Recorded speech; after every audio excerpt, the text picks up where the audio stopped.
Үйдөн дистанттык билим алуу боюнча кийинки сабагыбызды баштайбыз. Азыр эми силер эң чоң ишиңер биринчи бөлүгү теледен аралыктан угуп кабылдоо болсо, экинчи чоң ишиңер эми үйдө өз алдынча ошол алган билимиңерди окуп, түшүнүп, өздөштүрүп, тапшырмаларды аткаруу жумушуңар калды, экинчи чоң бөлүгүңөр.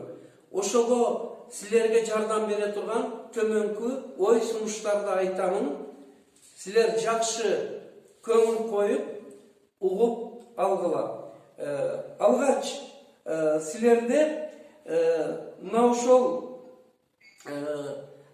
мугалимдер өткөн сабакты жана айттык, бир уккандан аласыңар, бирок толук ала албайсыңар. Ошол үчүн эми үйдө өз алдынча иштөөңөргө туура келет. Ал кандай жол менен?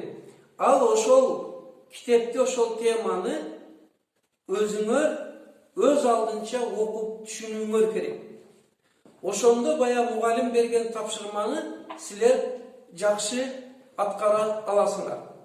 Өзү чындыгында дагы чоң аалымдар, ийгиликке жеткен адамдар мынтип айтат экен.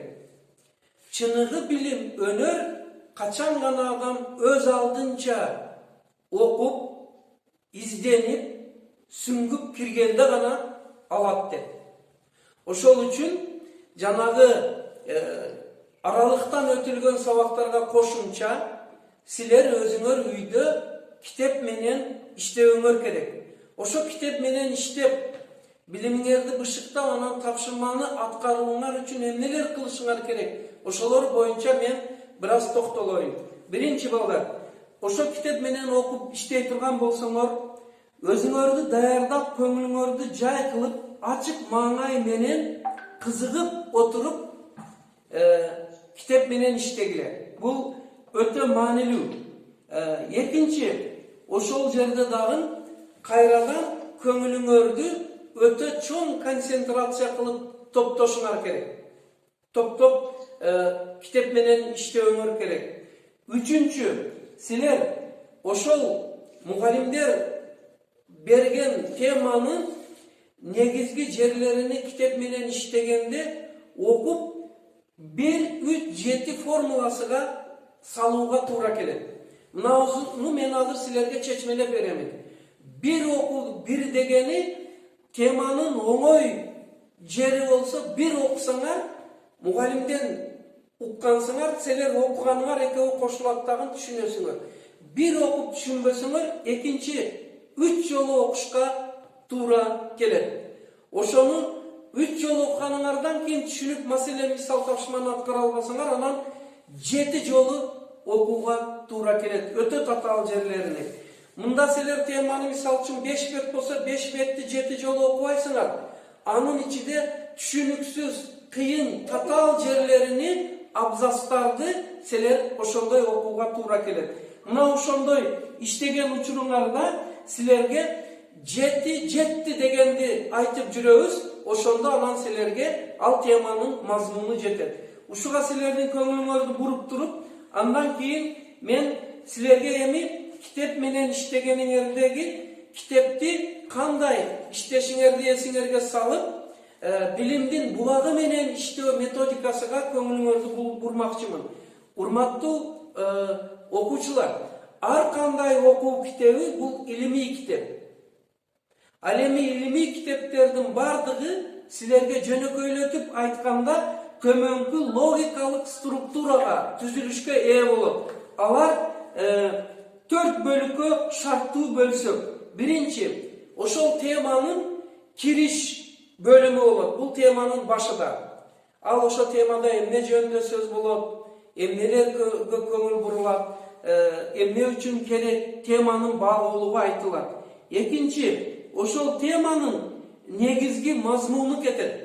Мына ошо негизги мазмунуну эми силер китеп менен иштеп атканда өз алдынча издеп табышыңар керек. Negizgi mazmunga eki çoğun nerse kiret. Al ошол теманын идеясы, эгер ал гуманитардык предмет болсо, ошол эгер так илимий, математикалык, табигый предмет болсо, ошол теманын негизги теориялык мазмуну экинчи чоң бөлүк болот. Мына ошого маани беришиңер керек. Андан кийин ошол теманын негизги идеясы, теориясы берилгенден кийин үчүнчү бир чоң бөлүк башталат.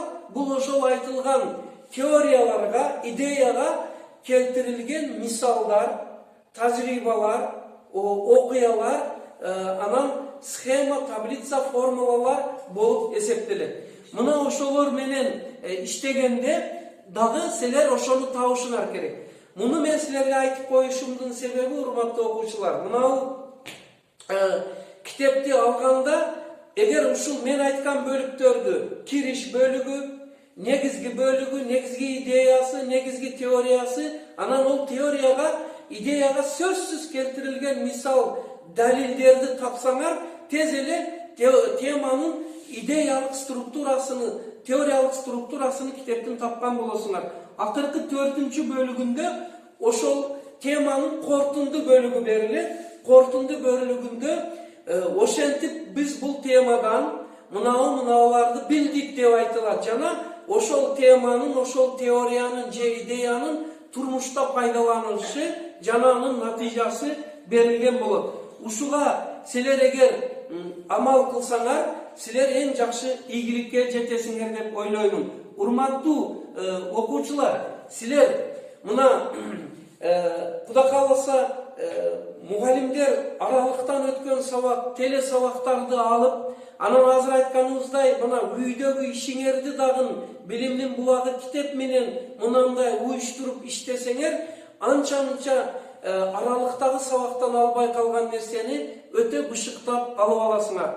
Бирок эгер биринчи бөлүктө айтылгандай өтө көңүл коюп, көңүлдү топтоп концентрация менен алсаңар, силер аралыктагы сабакта эле көп нерсени алып аласыңар. Мен өзүм дагы аябай ыраазы болдум. Баягы телевизордон өтүп аткан сабактар, ага эжекейлериңер аралыктан өтүп аткан сабактар 15-20 минутта болгон үчүн ушунчалык негизини бөлүп концентрация кылып алынган сабактар кетип атат да.